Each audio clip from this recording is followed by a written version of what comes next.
আসসালামু আলাইকুম। Welcome back to my channel.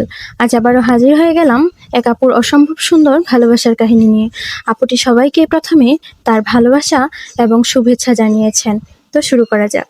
আজ আপনাদের সাথে আমার জীবনের সবচেয়ে প্রিয় মানুষ ও আমাদের একসাথে পথ চলার গল্প শেয়ার করব। একটা মেয়ের জীবনে পরিবারের পর বন্ধুত্ব, আর বন্ধুত্বের পর আসে প্রিয় মানুষ। মেয়েটিকে বোঝার মতো, বিশ্বাস, ভালোবাসা ও কেয়ার করার মতো কেউ হয়ে ওঠে তার সেই প্রিয় মানুষটি। গল্পটা 2021 সালে শুরু হয়েছে। সময়টা করোনার খুবই বীভৎস সময়। সবাই তখন বাসার ভেতরেই বন্দি অবস্থায় জীবনযাপন করত।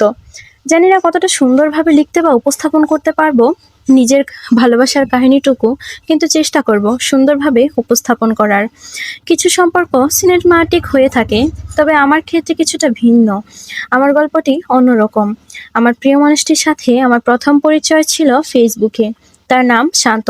হঠাৎ একদিন ফোনে স্ক্রল করতে করতে একটি মেসেজ এলো, হাই। আমি অনেক সময় পর রিপ্লাই করলাম, হ্যালো কে? সে উত্তরে বলল, আমি মানুষ। তাই উত্তরটি শুনে নিতান্ত বিরক্তই হলাম। তখন আমি তেমন একটা কারোর সাথে কথা বলতাম না, তবুও কেন যেন তার সাথে কথা বলার আগ্রহ খুঁজে পেলাম। সেদিন তার সাথে দীর্ঘ সময়ব্যাপী কথা হলো, পরিচয় হলো, অনেক কথাবার্তাই বললাম। সেই থেকে মাঝে মাঝে কথা হতো, কিন্তু আমি অনলাইনে এসব বিষয়ে তেমন একটা গুরুত্ব বা বিশ্বাস করতাম না। তাই যথাসম্ভব তাকে এড়িয়ে যাবার চেষ্টা করতাম, কিন্তু ততটাও এড়িয়ে যেতে পারতাম না। কথার মাঝে সে আমায় দেখার আবদার করে বসে। যেহেতু আমি অনলাইনে এসব বিশ্বাস করতাম না, ভরসা পেতাম না, তাই তাকে আমার কোনো ছবিও দেইনি। কিন্তু সে তার সবকিছু নির্দ্বিধায় আমার সাথে শেয়ার করেছে।